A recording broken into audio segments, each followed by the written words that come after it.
Hello all, welcome to super notes. അപ്പം നമ്മൾ ഇന്നിവിടെ സംസാരിക്കാൻ പോകുന്നത് നിങ്ങൾ ഒരുപാട് പേര് ആവശ്യപ്പെട്ട ഒരു വീഡിയോ ആണ്, എക്സൈസ് ഇൻസ്പെക്ടറിനെ പറ്റി. അപ്പോൾ ഒരുപാട് നാളത്തെ കാത്തിരിപ്പിന് ശേഷം എനിക്ക് തോന്നുന്നൊരു ജനറൽ നോട്ടിഫിക്കേഷൻ 2019 ശേഷമാണ് ഇപ്പോൾ 2025 ജൂലൈ മാസം 31 നമ്മുടെ മുന്നിലേക്ക് വന്നിരിക്കുന്നത്. അപ്പോൾ എക്സൈസ് ഇൻസ്പെക്ടർ ജോലി എന്താണ്, അതിനെപ്പറ്റി ഒരു വീഡിയോ ചെയ്യാമോ? ഒരുപാട് കമന്റുകൾ സബ് ഇൻസ്പെക്ടറുമായിട്ട് ബന്ധപ്പെട്ടൊരു വീഡിയോ ഞാൻ ഇട്ടപ്പോൾ അതിന് താഴെ വന്നതാണ്. അപ്പൊ അത്തരത്തിൽ കുറെ ഡൗട്ടുകൾ ക്ലാരിഫൈ ചെയ്യുന്ന ഒരു വീഡിയോ ആയിരിക്കും ഇത്. നമ്മൾ എക്സൈസ് ഇൻസ്പെക്ടറിനെ പറ്റിയുള്ള മാക്സിമം ഡീറ്റെയിൽസ്, അതായത് അവരുടെ ജോലി എന്താണ്, എങ്ങനെയാണ് ആ പരീക്ഷയിലേക്ക് കടക്കുക, ഫുൾ കാര്യങ്ങളും, അതായത് ഒരു ബിഗിനർ ഇതിനെപ്പറ്റി ഒന്നും അറിഞ്ഞാത്തൊരു ബിഗിനറിന് പോലും ഈ വീഡിയോ സുഖമായി ക്ലിക്ക് ചെയ്ത് കാണാം. അതുമായിട്ട് ബന്ധപ്പെട്ട കാര്യങ്ങളാണ് ഇനി ഞാൻ ചർച്ച ചെയ്യാൻ വേണ്ടി പോകുന്നത്. അപ്പൊ നമുക്ക് ഒട്ടും താമസിയാതെ നേരെ വീഡിയോയിലേക്ക് പോകാം. ഓക്കെ, അപ്പോൾ നമ്മുടെ പോസ്റ്റ് എന്ന് പറയുന്നത് ഇവിടെ എക്സൈസ് ഇൻസ്പെക്ടർ എന്നാണ്. അതായത് കേരള എക്സൈസ് ഡിപ്പാർട്ട്മെന്റിന്റെ കീഴിലാണ് ഈ ഒരു ജോലി വരുന്നത്. അപ്പൊ നോട്ടിഫിക്കേഷൻ ഓൾറെഡി വന്നു കഴിഞ്ഞു.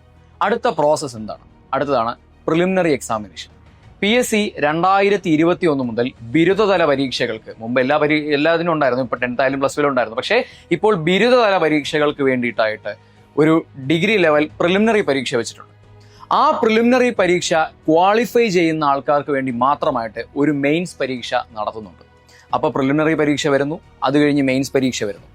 ഈ മെയിൻസ് പരീക്ഷ കഴിഞ്ഞ് ഒരു 2-3 മാസത്തിന് ശേഷം PSC ഒരു ഷോർട്ട് ലിസ്റ്റ് പ്രസിദ്ധീകരിക്കുന്നു. ആ ഷോർട്ട് ലിസ്റ്റിലാണ് അതിന്റെ കട്ട് ഓഫ് കാര്യങ്ങളെല്ലാം, പിന്നെ നിങ്ങൾ ഉൾപ്പെട്ടിട്ടുണ്ടോ ഇല്ലയോ എന്ന് അറിയാൻ കഴിയാം. ഷോർട്ട് ലിസ്റ്റിൽ ഉൾപ്പെട്ട ആളുകൾക്കായിട്ട് PSC ഒരു ഫിസിക്കൽ ടെസ്റ്റ് നടത്തുന്നു. ആ ഫിസിക്കൽ ടെസ്റ്റിൽ 8 ഐറ്റംസ് ഉണ്ടാവും. 1 സ്റ്റാർ ഫിസിക്കലായിരിക്കും. ഈ 8 ഐറ്റത്തിൽ 5 ഐറ്റം എടുക്കുന്ന ആൾക്കാർ ക്വാളിഫൈ ആവും. അങ്ങനെ ക്വാളിഫൈ ആയിട്ട് നിങ്ങൾ നിൽക്കുമ്പോൾ ഇന്റർവ്യൂ എന്നൊരു പ്രോസസ്സ് ഉണ്ട്. ആ ഇന്റർവ്യൂയിലേക്ക് നിങ്ങൾ ക്ഷണിക്കപ്പെടും.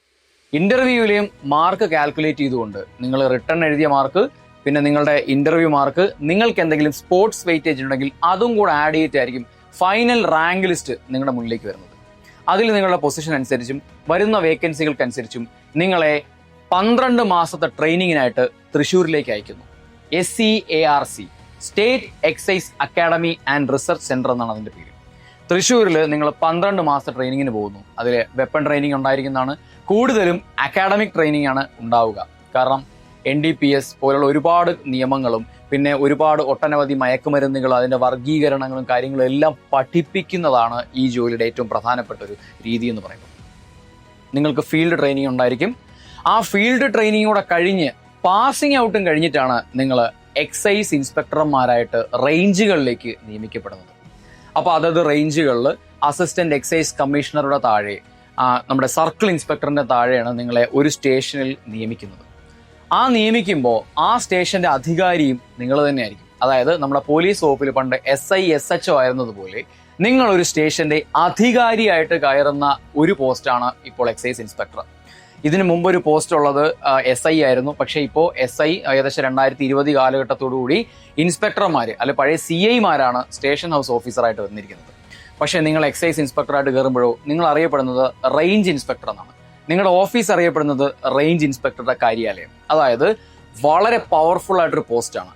SI-യും എക്സൈസ് ഇൻസ്പെക്ടറും പവർ ഏതാണെന്ന് ചോദിച്ചാൽ ഞാൻ പറയും അത് SI-ക്കാണ്. കാരണം SI ഒരുപാട് നിയമങ്ങൾ കൈകാര്യം ചെയ്യുന്ന ഒരാളും നമ്മുടെ എക്സൈസ് ഇൻസ്പെക്ടർ എന്ന് പറയുമ്പോൾ അബ്കാരി ആക്ട് മെയിൻലി ഫോക്കസ് ചെയ്തു പോകുന്ന NDPS ആക്ട്, അങ്ങനെ മയക്കുമരുന്നുമായിട്ട് ബന്ധപ്പെട്ട നിയമങ്ങളും കാര്യങ്ങളും നോക്കുന്ന ആളാണ് എക്സൈസ് ഇൻസ്പെക്ടർ എന്ന് പറയുമ്പോഴത്തേക്കും.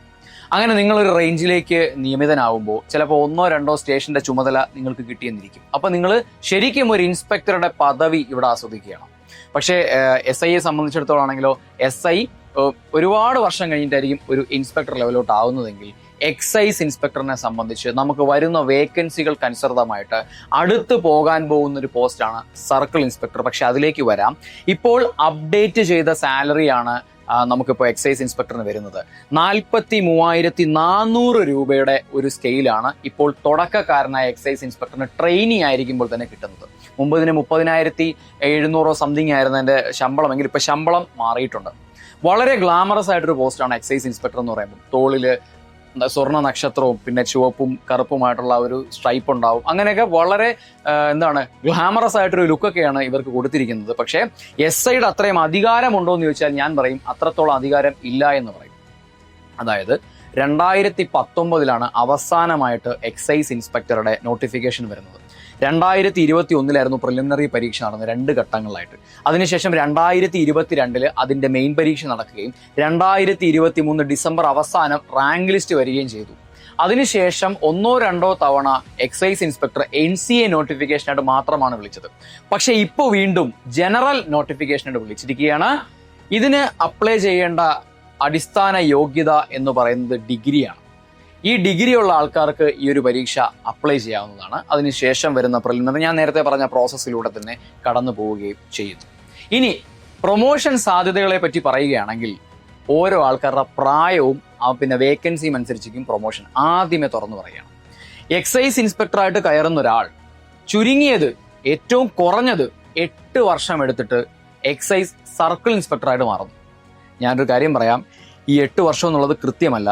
അതിന് മുമ്പും പിന്നെ ഒരു 10 വർഷമോ 12 വർഷമോ കഴിഞ്ഞിട്ട് എക്സൈസ് ഇൻസ്പെക്ടർമാർ സർക്കിളായ ഒരു ബാച്ച് പോലും ഉണ്ടായിട്ടുണ്ട്. അതുകൊണ്ടാണ് പറഞ്ഞു വരുന്നത്, ഈ വേക്കൻസി പ്രൊമോഷൻ എന്ന് പറയുന്നത് കൃത്യമായി നമുക്ക് പ്രെഡിക്റ്റ് ചെയ്യാൻ പറ്റില്ല. പക്ഷേ എക്സൈസ് ഇൻസ്പെക്ടർ കഴിഞ്ഞുള്ള അടുത്ത പോസ്റ്റ് ഏതാണെന്ന് ചോദിച്ചാൽ കൃത്യമായി പറഞ്ഞു തരാൻ കഴിയും. പക്ഷെ അവിടേക്ക് എത്ര വർഷം കൊണ്ട് എത്തുമെന്ന് ചോദിച്ചു കഴിഞ്ഞാൽ വ്യക്തമായൊരു ഉത്തരം എനിക്ക് പറയാൻ കഴിയില്ല. എനിക്കെന്നല്ല, ആർക്കും പറയാൻ കഴിയില്ല. കാരണം വരുന്ന വേക്കൻസികൾക്ക് അനുസൃതമായിട്ടായിരിക്കും നിയമനം നടക്കുക എന്ന് എൻ്റെ സുഹൃത്തുക്കൾ കൃത്യമായിട്ടൊന്ന് മനസ്സിലാക്കുക. എന്നാലും എക്സൈസ് ഇൻസ്പെക്ടറായിട്ട് കയറുന്ന ഒരാൾ നോർമൽ രീതിയിൽ ഒരു 8 വർഷം കഴിയുമ്പോൾ അദ്ദേഹം എക്സൈസ് സർക്കിൾ ഇൻസ്പെക്ടറായിട്ട് മാറുന്നു. അദ്ദേഹം സർക്കിൾ ഇൻസ്പെക്ടറായിട്ട് സേവനം ചെയ്തൊരു 10-12 വർഷത്തോളം കഴിയുമ്പോഴായിരിക്കും അദ്ദേഹം അസിസ്റ്റന്റ് എക്സൈസ് കമ്മീഷണർ എന്നൊരു പദവിയിലേക്ക് പോകുന്നു. അതായത് പുറത്ത് പോലീസിൽ DYSPയുടേത് സമാനമായ റാങ്കാണ് എക്സൈസ് അസിസ്റ്റന്റ് കമ്മീഷണർ എന്ന് പറയുന്ന ഒരു പോസ്റ്റ്. ഈ എക്സൈസ് അസിസ്റ്റന്റ് കമ്മീഷണർ പിന്നെയും സർവീസ് ബാക്കിയുണ്ടെന്നുണ്ടെങ്കിൽ ഡെപ്യൂട്ടി എക്സൈസ് കമ്മീഷണർ എന്നൊരു പദവിയിലേക്ക് പോകുന്നു. അദ്ദേഹമാണ് ഒരു ജില്ലയുടെ അധികാരി എന്ന് പറയുന്നത്. പിന്നെയും സർവീസ് നിങ്ങൾക്ക് ബാക്കിയുണ്ട്. നിങ്ങളൊരു 23-24 വയസ്സിൽ നിങ്ങൾ സർവീസിൽ കയറുകയാണെങ്കിൽ പിന്നെയുള്ള 36 കൊല്ലം നിങ്ങൾക്കുണ്ട്. ജോയിന്റ് എക്സൈസ് കമ്മീഷണർ എന്ന പദവി വരെ നിങ്ങൾക്ക് മാക്സിമം എത്തിച്ചേരാനായിട്ട് സാധിക്കും. അതിന്റെ മുകളിൽ IPS ഉദ്യോഗസ്ഥരാണ്. പക്ഷെ ജോയിന്റ് എക്സൈസ് കമ്മീഷണർ വരെ എന്താണ് കേരള എക്സൈസ് സർവീസ് എന്ന് പറയുന്ന കേഡറിലാണ് വരുന്നത്. കേരള എക്സൈസ് എന്ന് പറയുന്ന കേഡറിൽ നിങ്ങളുടെ കരിയർ സ്റ്റാർട്ട് ചെയ്യുമ്പോൾ കേരള എക്സൈസ് സർവീസ് എന്ന കേഡറിലേക്ക് നിങ്ങൾ ഈ പറഞ്ഞ 8 വർഷം കഴിഞ്ഞ് മാറും. സർക്കിൾ ഇൻസ്പെക്ടർ എന്ന പദവി മുതലാണ്. ഇത് ഗ്രൂപ്പ് B ഓഫീസറാണ് സർക്കിൾ ഇൻസ്പെക്ടർ എന്ന് പറയുമ്പോൾ. അസിസ്റ്റന്റ് എക്സൈസ് കമ്മീഷൻ എന്ന് പറയുമ്പോൾ ഗ്രൂപ്പ് A ഗസറ്റഡ് ഓഫീസർ ആവും. ഇനി ഈ പോസ്റ്റിൽ എപ്പോൾ ഗസറ്റഡ് ഓഫീസർ ആവും എന്ന് ചോദിച്ചു കഴിഞ്ഞാൽ എക്സൈസ് ഇൻസ്പെക്ടർ കഴിഞ്ഞ് തൊട്ടടുത്ത പോസ്റ്റായ എക്സൈസ് സർക്കിൾ ഇൻസ്പെക്ടർ ആവുമ്പോൾ നിങ്ങൾ ഗസറ്റഡ് ഉദ്യോഗസ്ഥരായിട്ട് മാറുന്നതാണ്. അപ്പോൾ അത്രത്തോളം നിങ്ങളൊരു സ്റ്റേഷന്റെ അധികാരിയായിരിക്കും. ഒരു സ്റ്റേഷനുമായിട്ട് ബന്ധപ്പെട്ട കാര്യങ്ങൾക്ക് നിങ്ങൾ ഇറങ്ങേണ്ടി വരും. പിന്നെ എപ്പോഴും ഒരു കാര്യം നിങ്ങൾ ശ്രദ്ധിക്കുക, കൂടുതലും അബ്കാരി ആക്ട് NDPS ആക്ടുമായിട്ട് ബന്ധപ്പെട്ട വകുപ്പുകളിലും അവിടെ വരുന്ന കേസുകളും കാര്യങ്ങളൊക്കെയാണ് ഇവർ തെളിയിക്കേണ്ടി വരുന്നത്. ഇവരെ സ്റ്റേഷൻസിൽ മാത്രമല്ല, ചിലപ്പോൾ ചെക്ക് പോസ്റ്റുകൾ നിയമിക്കാറുണ്ട്. പിന്നെ നമ്മുടെ ക്രൈം ഇൻവെസ്റ്റിഗേഷൻ, എക്സൈസിന്റെ ക്രൈം ഇൻവെസ്റ്റിഗേഷൻ ബ്യൂറോസ് ഉണ്ട്, അവിടെ നിയമിക്കാറുണ്ട്. അങ്ങനെ ഒരുപാട് നിയമന സാധ്യത ഒരുപാടെന്ന് ഞാൻ പറയുന്നില്ല. കാരണം താരതമ്യേന കുറവ് നിയമനങ്ങളാണ് നടക്കുന്നെങ്കിൽ പോലും വളരെ നന്നായിട്ട് പഠിച്ചു കഴിഞ്ഞാൽ നിങ്ങൾക്ക് എത്തിപ്പെടാൻ പറ്റുന്ന ഒരു പോസ്റ്റാണ് എക്സൈസ് ഇൻസ്പെക്ടർ എന്ന് പറയുന്ന ഒരു പോസ്റ്റ്. ഈ പോസ്റ്റിന് കോൺസ്റ്റാബുലറി ഉണ്ടെങ്കിലും മിനിസ്റ്റീരിയൽ വിഭാഗം ഇല്ല എന്ന് മനസ്സിലാക്കുക. പോലീസിലും പ്രിസണിലും SI കോൺസ്റ്റാബുലറി ഉണ്ട്, മിനിസ്റ്റീരിയൽ ഉണ്ട്. അസിസ്റ്റന്റ് ജയിലർ അതിന്റെ കോൺസ്റ്റാബുലറി ഉണ്ട്, മിനിസ്റ്റീരിയൽ ഉണ്ട്. പക്ഷെ എക്സൈസിന് മിനിസ്റ്റീരിയൽ ഇല്ല, കോൺസ്റ്റാബുലറി മാത്രമേ ഉള്ളൂ. അപ്പോൾ ഇത്രയും കാര്യങ്ങളാണ് എക്സൈസ് ഇൻസ്പെക്ടറുമായിട്ട് ബന്ധപ്പെട്ട് പറയാനായിട്ടുള്ളത്.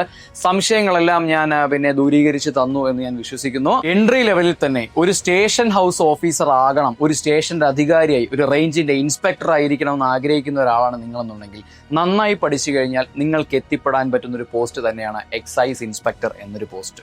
മാത്രമല്ല പിന്നീട് അങ്ങോട്ട് പ്രൊമോഷൻ എത്ര വൈകിയാൽ പോലും അതിൻ്റെതായ പവർ കിട്ടുന്ന, ഇപ്പം എക്സൈസിലെ സർക്കിൾ ഇൻസ്പെക്ടറിന് സ്വന്തമായിട്ടൊരു ഓഫീസ് തന്നെ ഉണ്ട്.